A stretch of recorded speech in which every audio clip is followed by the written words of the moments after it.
This lovely old photograph from the early 20th century shows Court Farm in the village of Wallingham in Surrey, England. This is a place that I first heard about many years ago, but with what seemed to be contradictory tales of pleasure grounds and military encampments. I finally decided to investigate, and with the aid of some contemporary items that I've collected along the way, have uncovered a largely forgotten but fascinating history, which in this video I would like to share with you. Let's start with the location. The village of Wallingham is about 6 miles south of the South London town of Croydon, which you can see in the top left-hand corner of this map. Court Farm is located here.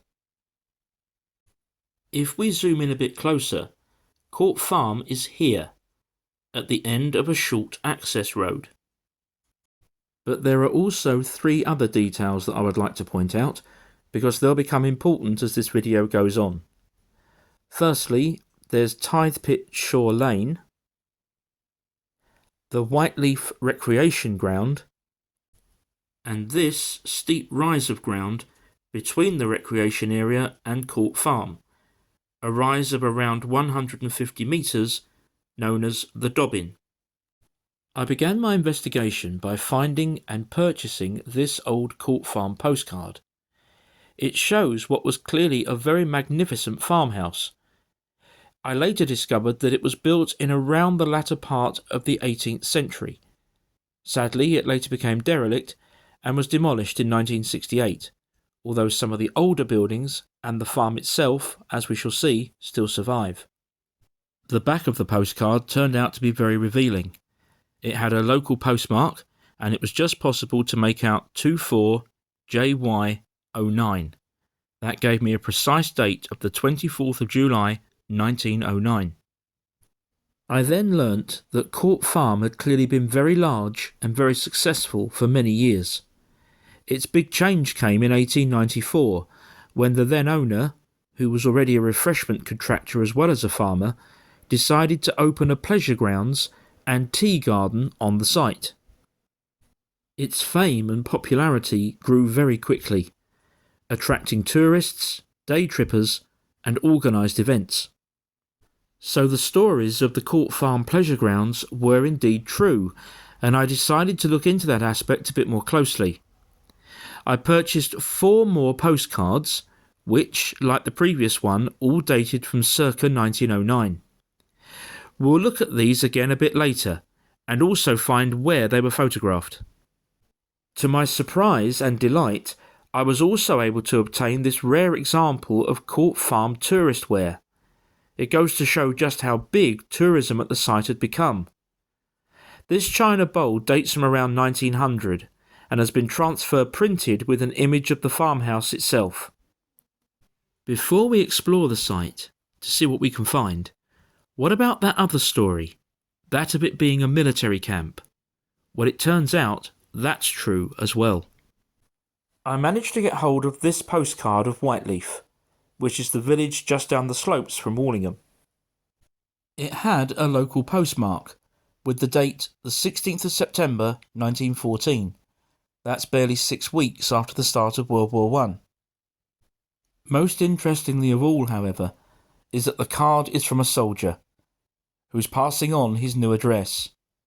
His name was Private Walter Harrison, and he gives his address as A Company, 11th Battalion Royal Fusiliers, Court Farm Camp, Upper Wallingham, Surrey.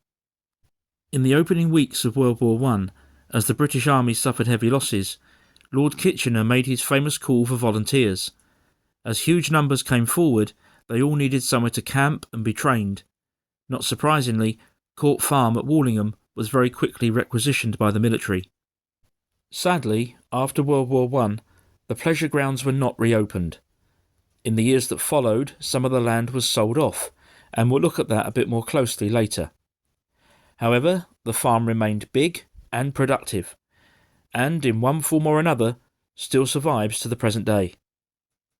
However, that still left a lot of unanswered questions, so I decided to visit the location, beginning at the top of the hill, with a wander down the access road to the site of the old farmhouse that we saw on the map earlier. just off of Tithe Pit Shore Lane.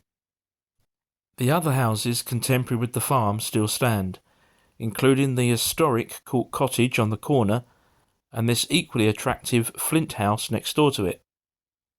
Further along there's this slightly later structure dating from 1898, so it would have been built about 4 years after the pleasure gardens opened.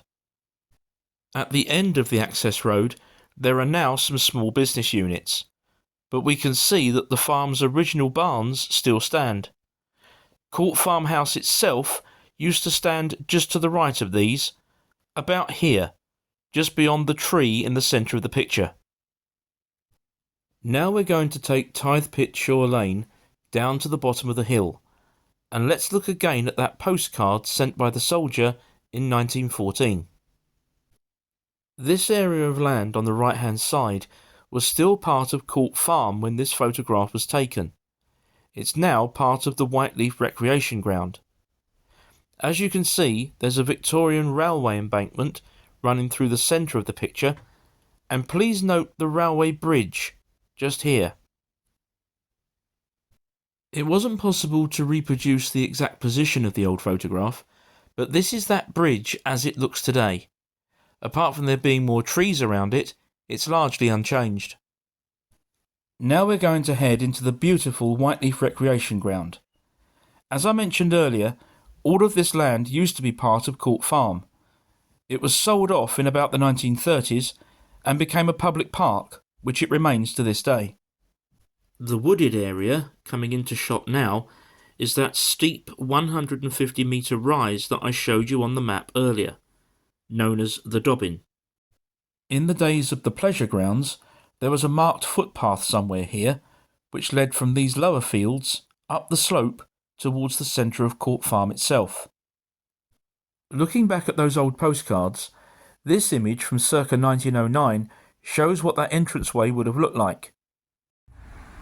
It's impossible today to say exactly where that track entranceway was, but in recent years this path has been reopened and these new boarded steps have been put in. Now this may well be where the original track was, and if it isn't, then we're certainly within maybe 50 to 100 yards of it. So let's follow this track now. This is how high we've climbed so far, and it's clear that this is roughly the spot where one of those postcard pictures was taken. There's a few more buildings today and a lot more trees, but it's possible to identify the landmarks and know that we're in about the right place. Let's compare the image on that old postcard from around 1909 with the view as it appears today.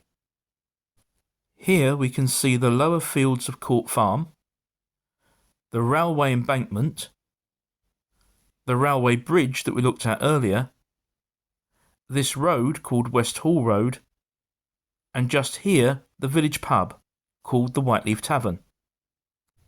And on the modern image there's the lower fields of Court Farm, now part of the Whiteleaf Recreation Ground, the railway embankment, now completely covered in trees, the railway bridge, obscured by the trees, West Hall Road, and the Whiteleaf Tavern.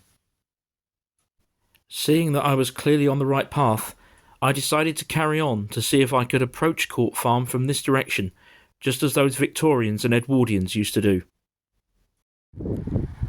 We've just emerged through that gap in the trees there into an open field, so we're definitely in the right general area. Apologies if you're hearing a little bit of wind noise, we're quite high up here and it's quite blustery today, but absolutely beautiful views. And then, as I say, this big open field. So we're going to explore a bit further over in that direction. Having crossed the field, I've come across this track, which I'm going to follow to the end. But if you look very carefully in the distance now, you can just see some structures poking through the trees. So I'm hoping that we are on the right path for the old Court Farm site. And indeed, having followed this track down from the far end there, we are now at the other end of the farm buildings that we saw earlier in the video. So in effect, we've come full circle. Those old farm buildings that we earlier saw from this side, we're now seeing from the other side. And we've found the old track up from the lower fields to the pleasure gardens and where the soldiers used to camp. So, in these flat, open fields at the top of the hill, the scene once looked like this, for 2 decades of summers before World War I. Again, if you can excuse the noise of the wind on the camera, I want to take a good look around here. In addition to looking at the Court Farm site itself, we can say we've definitely found the old trackway up through the Dobbin. And there are still some signs of human activity here. There's some very sharp right angles in the tree line, where clearly there's been some land management at some point. And even in the field itself, there are a few lumps and bumps. There's one of them just to my right here, right in front of me. There's this mound. If I sort of bob up and down a little bit with the camera, can you just see that there's a mound right in front of me? That's clearly not natural. Makes you wonder what that was. So this is definitely the field where the old playground used to be, and the campsite at the back of the farm. And then after that, in World War I, the military campsite. And then after that, back to farmland and the open fields that it is today. There's so much history here. So now it's time to make our way back from Court Farm, through the gap in the trees and back down the hill. It's always a great thrill to be able to hold an object that you know someone else has held before you. And I think that 1914 postcard was particularly poignant. We've been able to look at that soldier's postcard, read his words, and even walk exactly where he did when he held it in his hands and when he wrote it out. That's a very special feeling. And it's also been great to finally learn the full story of the history of Court Farm. I hope you've enjoyed this video. Thank you very much indeed for watching. Please subscribe to the channel if you haven't already done so, and I'll see you again very soon.